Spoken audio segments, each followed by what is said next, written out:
Okay, so we'll go ahead and get started. So first off, I just want to say thank you for joining us on this quick session about the Mediterranean diet. And we're going to start off by learning a little bit of the history behind it first, and then we'll move on to what it actually is. And when we think of diet, there's so many times many of us think about changing our diets, but we struggle. We feel stuck and find it difficult to make healthy choices. So let's take a second to think, what are some of the challenges that that you feel are for you, or some obstacles that you face? Is it that it's too hard, it's too confusing, it's too time consuming? Healthy foods don't taste as great, it's too expensive. I know when I think about that, the number one reason for myself is it is just too time consuming. I'm the worst at spending enough time and doing meal prepping like I should. And so sometimes that for me is the biggest challenge. But if we stop to think, if we knew that 2/3 of chronic disease could be prevented by our lifestyle changes, specifically by diet and exercise, does that change our minds, and does that change our willpower? So with the Mediterranean diet, it makes making a change easier because not only is it healthy, but it is also delicious and satisfying. The Mediterranean diet blends the basics of healthy eating with the traditional flavors and cooking methods of the Mediterranean. So if we take a look at the slide, the Mediterranean diet is more than a flavor, it's a lifestyle. Foods that we once thought of as too high in fat or unhealthy, including nuts and olive oil and olives, become an everyday part of our diet. So why do we focus on the Med Way? The interest in the Mediterranean diet began in the 1960s. Researchers began to observe that coronary heart disease caused fewer deaths in the Mediterranean countries such as Greece and Italy than in the US and Northern Europe. They attributed their results to this region because of their lifestyle and the environment. So which focused on including and enjoying a wide variety of whole and nourishing foods with friends and family, and practicing an active lifestyle. So the foundation of the Mediterranean diet is actually centered mostly around plant-based foods, like vegetables, fruits, herbs, nuts, beans, and whole grains.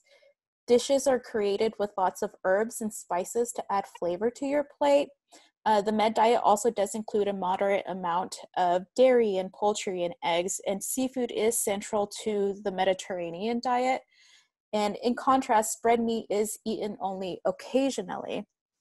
So before I move on, though, I do want to touch on that last part for a second, because I know when people say eat less red meat, it can be very controversial, especially because we're in the Midwest and agriculture is such a way of life here.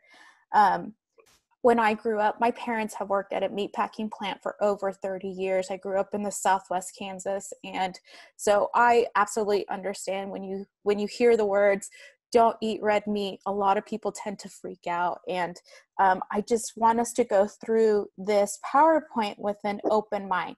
So the one thing I want you to remember is pan versus pills as we go through this.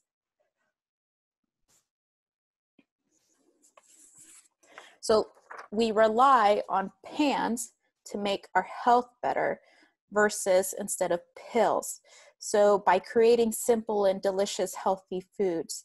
And we have realized that this is truly possible since the pandemic. Many more households have been cooking at home. I think I read somewhere that it's been about a 40% increase in the grocery stores. So we realize like people are able to use their cooking skills, and we want the confidence in the kitchen to soar. So we want to make sure that we continue these cooking habits.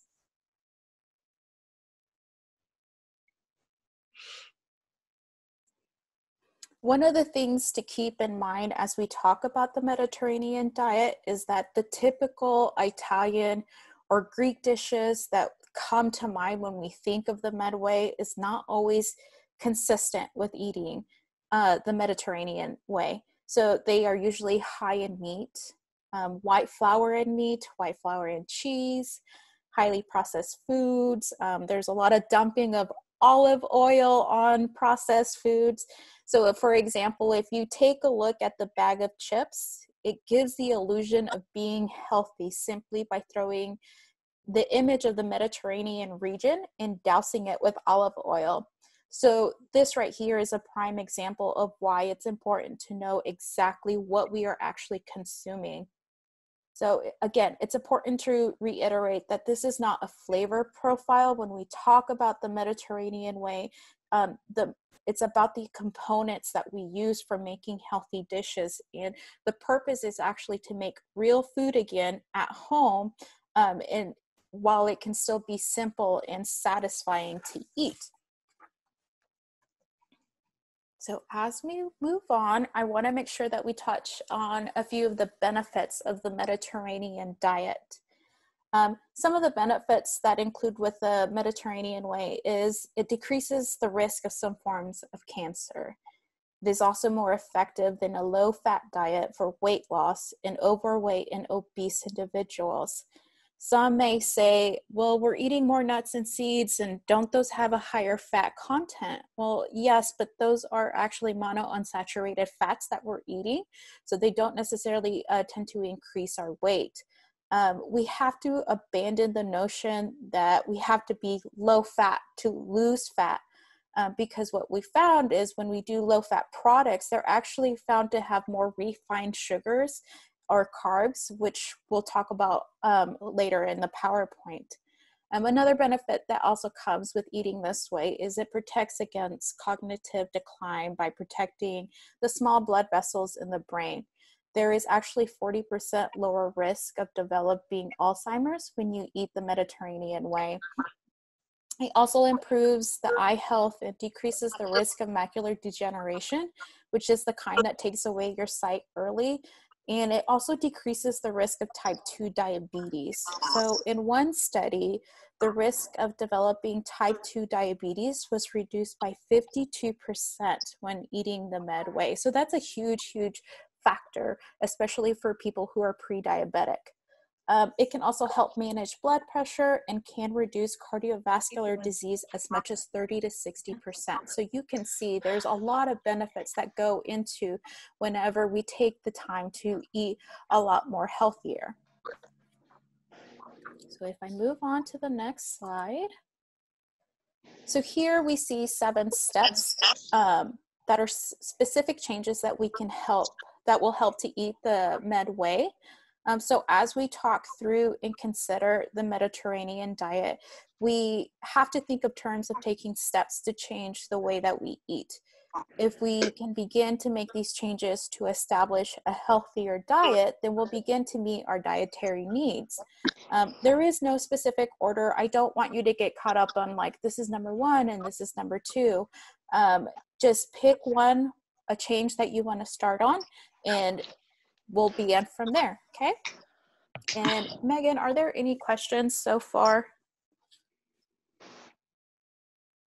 So far, it looks like the only question we have is that they were asking if they would get the recording. I actually, let's see. I cannot hear you, Megan. Do you want to type actually in the chat box real quick? I'm not sure why it's not hearing you. And I did see in the chat box that it says, do we get a recording? And yes, you will be able to get this recording as soon as it's done. And I will also send out a handout that goes with it and the PowerPoint slides.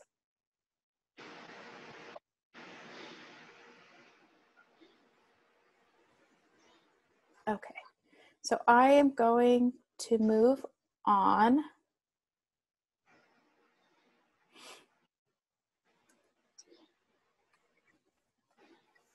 Okay, so we'll start with the first change. So the first one is change your protein. Changing your protein is arguably the most impactful dietary change that you can make. So we provided this continuum for you. So this continuum was created to give you a visual of what to eat more and what to eat less. So we'll start with, you increase your plant protein. That's the beans, the nuts, and the seeds. And then you can increase the fish intake. So they recommend actually eating fish 2 to 3 times a week, if at all possible. So that's like trying some shrimp with your pasta, or eating a lot more canned tuna, or making some tuna burgers, for example. Then you choose poultry more often, and you can have a moderate amount of dairy and eggs in your diet. They do suggest to limit meat, such as beef, pork, and lamb. So the amount suggested by the Medway is actually eating 2 to 3 times a month, with 4 to 6 ounces per serving. So they suggest eating more fish and more plants for your plate. Adding more vegetables to your meat also saves on your food budget as well. So one of the things I've really learned in society today, we really have this mindset of, we go home, we're ready to make dinner, and the first thing we think of is, I'm going to cook this chicken. What can I cook this chicken with? We have to start to change our mindset of picking our protein second. So think of choosing your vegetables or your sides first, saying, I am going to cook asparagus tonight with some tomato.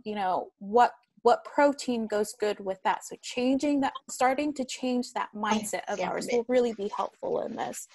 And again, no one is saying take away red meat. We have to start by changing the amount that we are eating, and that alone can make a difference. Also look for choice words such as loin or round in the name, as these are actually leaner meats as well. And do your best to eliminate or limit processed meat. For example, if you love bacon and you like to use it as a flavoring agent, only use a few pieces at a time, and this will actually be helpful as well.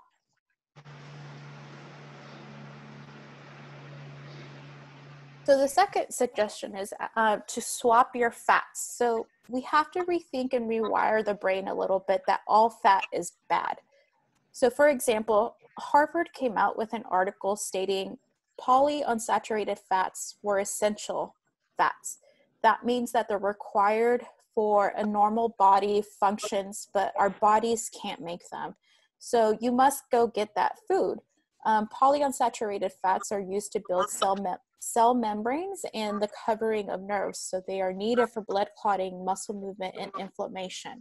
So what we know for sure, replacing saturated fat with refined carbohydrates does not decrease the risk of chronic disease. Replacing saturated fat with poly or monounsaturated fat has positive health benefits. And a consumption of a low-fat diet is not associated with a decreased risk of chronic disease, nor is it associated with a lower weight. And there is no safe level of trans fat. So again, just because it says fat-free does not actually mean it is healthy. What a lot of it is that we are doing is we're swapping our fats for refined carbohydrates and refined sugars. And so if you're wondering what monounsaturated or polyunsaturated fats are, we'll talk about it on the next slide.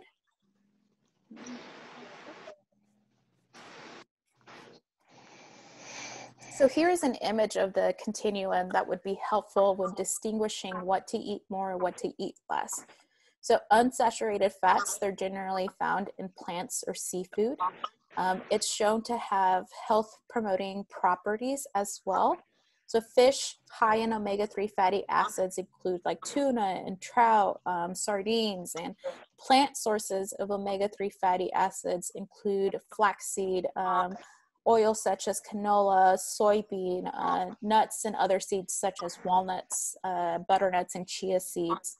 So the oil that is recommended actually with the Mediterranean diet is using a lot more of the olive oil. You can use peanut oil, canola. Those are also possibilities, but olive oil seems to be the focus in this Mediterranean diet. So as we move forward on the continuum, you'll see that saturated fats, it's towards the other end. So saturated fats are generally found in animal products, such as meat, butter, cheese, and milk.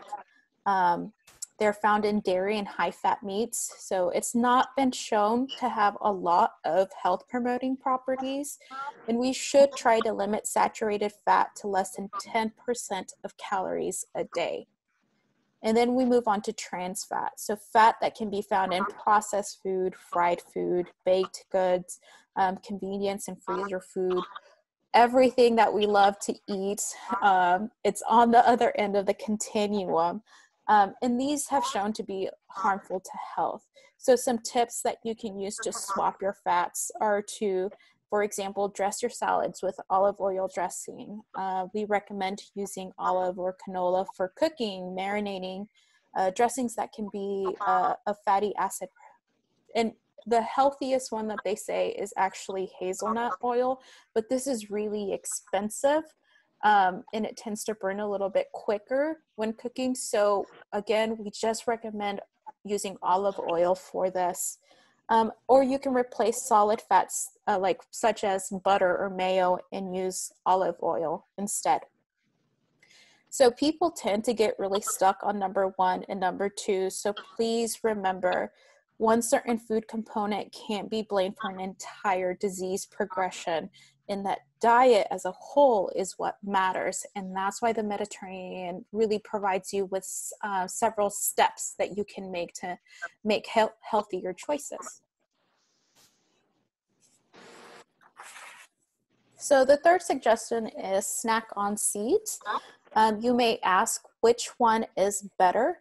Actually, just choose a variety. All nuts have some sort of health benefits.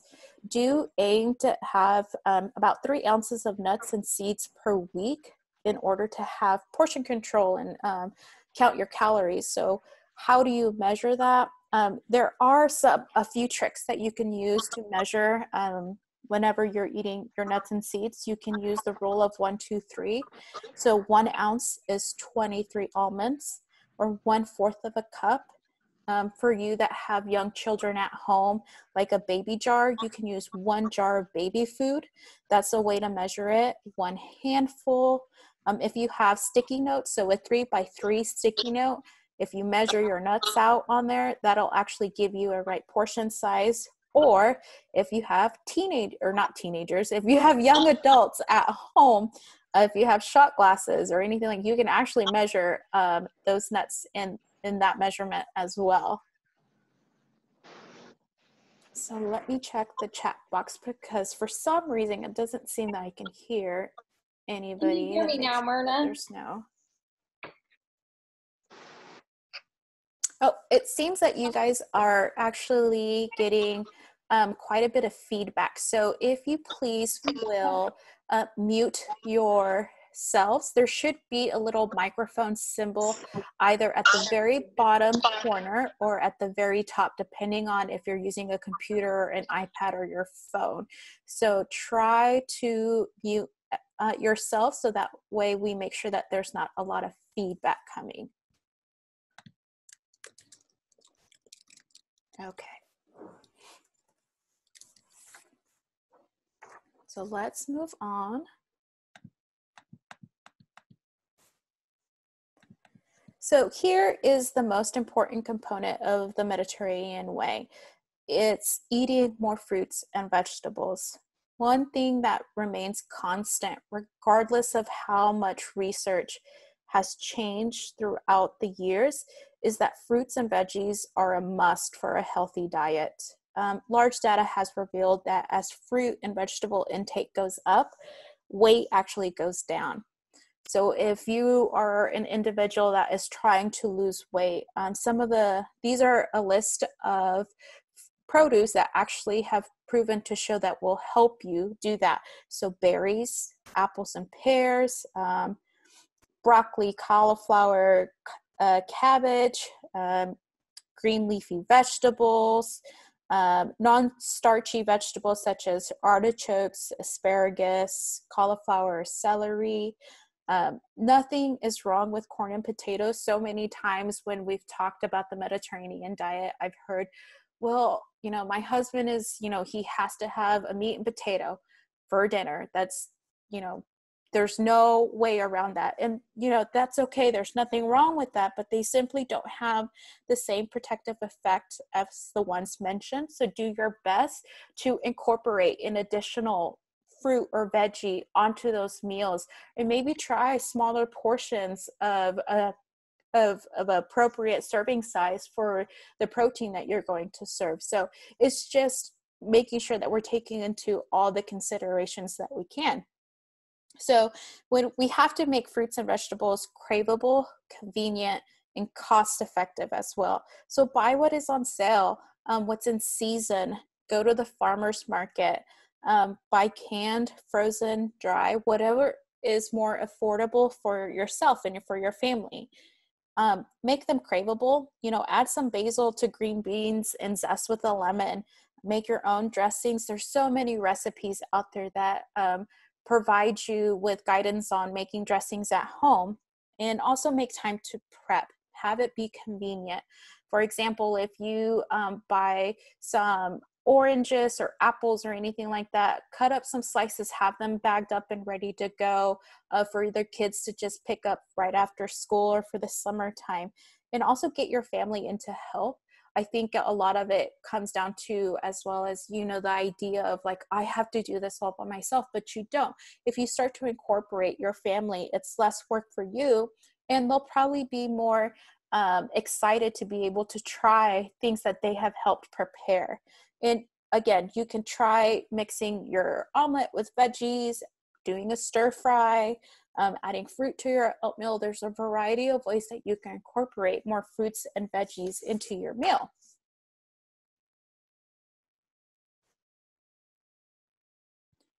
Okay, so then we move on to suggestion number 6, which is choosing 100% whole grains. So whole grains contain all the parts of the grain, which is the germ, the endosperm, and the bran. Refined grains are missing one or more parts of the grain. Refined grains lack some of the nutrients that are found in their whole grain counterparts. That's why it's really important when we say choose 100% whole grains. So example of that would be whole wheat, popcorn, brown rice, whole oats, whole grain barley, whole grain couscous. So there's a variety of choices that you can choose. So here is also our carbohydrate continuum. Again, we have to rewire the brain that all carbs are bad. So unprocessed whole grains, your options would be like brown rice and steel cut oats. As we move down to the lightly processed, that would be more of your whole wheat pasta and the rolled oats. Foods with whole grains, that would be your wheat bread, whole wheat tortilla. One of the things to keep in mind is that most of the grain that we eat in the US is refined. So almost 40% of the refined grains Americans consume is from yeast bread. So think of your hamburger bun, the pizza crust. We have to remember that a high consumption of refined grains is associated with an increased body fat. So consumption of whole wheat, which is at least 3 servings per day, is associated with a decreased abdominal fat. So a tip that you can take from this is eat grains as grains, not foods made from grain. So an example would be eat more of the brown rice and oatmeal versus breads or crackers.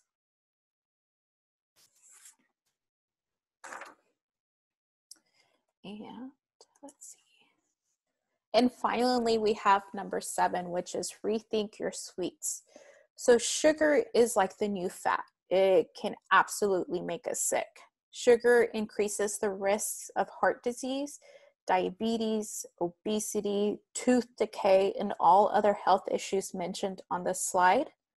Sugar can create a lot of inflammation in the body. So 72% of products have added sugar, and we're not talking about the natural sugar found in fruits. The average sugar consumption per person per year is 152 pounds. That's once you start to think about that, 152 pounds, that is like a healthy young adult. Mostly coming from, and that's mostly coming from sugary drinks. So we get about 15 teaspoons of added sugar in a 20-ounce soda. Sugar has a lot of types of names, but anytime you see a word ending in OSE, you can be certain that that ingredient is a type of sugar. So when you're reading the nutrition label, one thing to look out for is agave nectar, brown sugar, cane sugar, corn sweetener, corn syrup, fructose, anything ending in OSE. So just be aware when purchasing items and take some time to read the nutrition label. What they suggest in the Mediterranean diet is we should be having, for a woman, 6 teaspoons of added sugar recommended per day. For a male, it should be 9 teaspoons of added sugar recommended per day. So if you think about that, if we're actually consuming a lot more than that, and if we have 1 drink of pop and we already have 15 in there, we are going way over our limit. And that is where it is easy to accumulate how much sugar we're actually intaking into our bodies. So to finish out the presentation, I do want to bring attention to the fact that there are other aspects of the Mediterranean diet, such as building a positive support system, being physically active on a daily basis, and limiting highly processed foods. It's okay to remember that if this is all new to you, it is absolutely okay to start in increments. Focus on starting on one goal and then move on to a new one or add 2 more. Another really important factor that I want to stress is it's always be in communication with your physician about any questions and determine together a good health plan for you. For those of you that did walk Kansas this year, we were introduced to the Power 9 developed from the Blue Zones. They touched on the importance of being well-rounded and incorporated healthy habits into all aspects of life. So if you would like additional information on any of those aspects, please just reach out to me or your local county FACS agent. I have also listed a couple of resources on this slide that would be extremely helpful. And these are also the slides that were used to create the PowerPoint presentation. And the number one is the resource of Med Instead of Meds. So it's medinsteadofmeds.com. And that should take you to the information as well for if you're looking for additional resources on the Mediterranean diet. So that is all for the PowerPoint presentation. I do want to thank you for joining me this evening. I have provided my contact information, and I will email out a handout in these PowerPoint slides as well as the recording as soon as I can. Please feel free to reach out to me or your local county agent as well. If you need to find out who your local county is, you can go to ksre.edu, I believe, and then you should be able to look up where your county office or who your local agent is. And then I will go to see if we have any questions. Mirna, can you hear me now?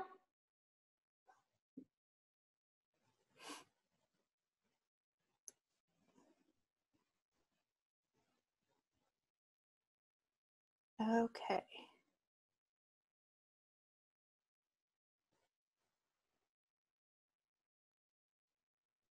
I'm looking in the chat box to see.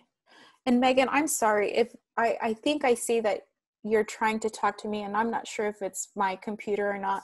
And I will let you guys all know. We had to do some adapting to our presentation today because the internet went out in our office. So I am actually working from home. So it's a little bit of a different setup that we had to do last minute. And Megan said there's a coconut oil question. So let me go up in the chat box and try to find out what the question is.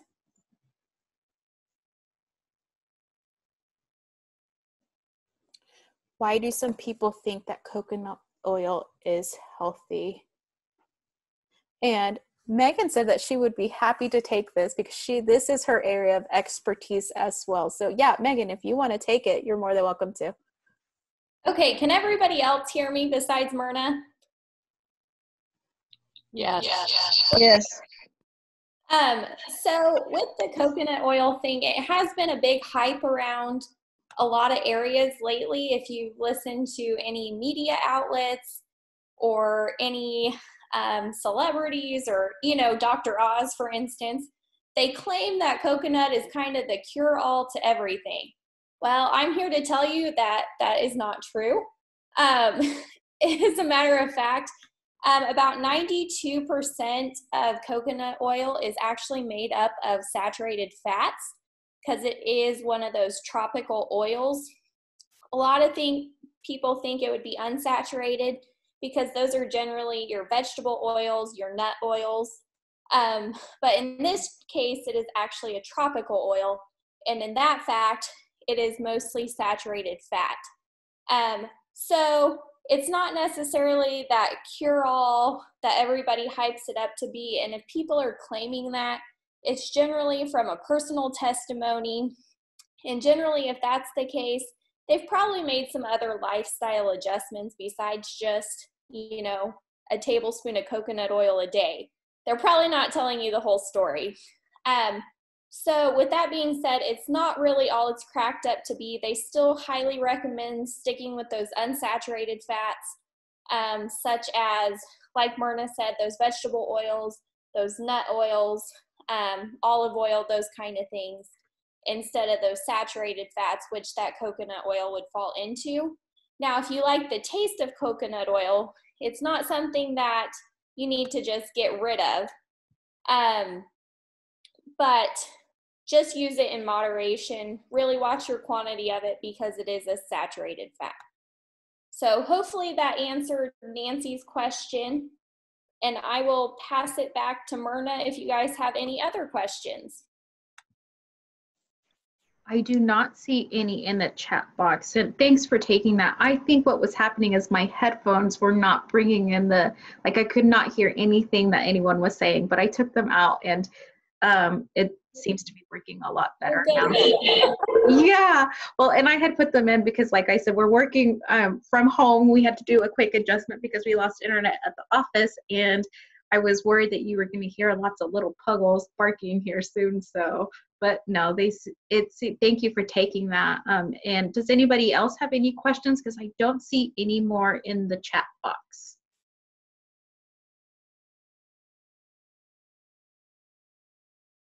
No? Okay, so I want to thank you again for taking the time to listen more about the Mediterranean diet. And as Megan said as well, there's so many components that go into this. You can't just change one thing. It is, making sure that you're being active, making sure that you're eating healthy, and also having that positive support system, because as well as being physically healthy, you have to be emotionally healthy as well. So if you have any questions regarding this, please reach out to your local fax agent, and we would be happy to help you. And then again, I will send out the PowerPoint, a handout in the recording. Hopefully we'll do it tomorrow. The reason the PowerPoint didn't go out today is because I needed to get it scanned in, and we didn't have the devices to do that.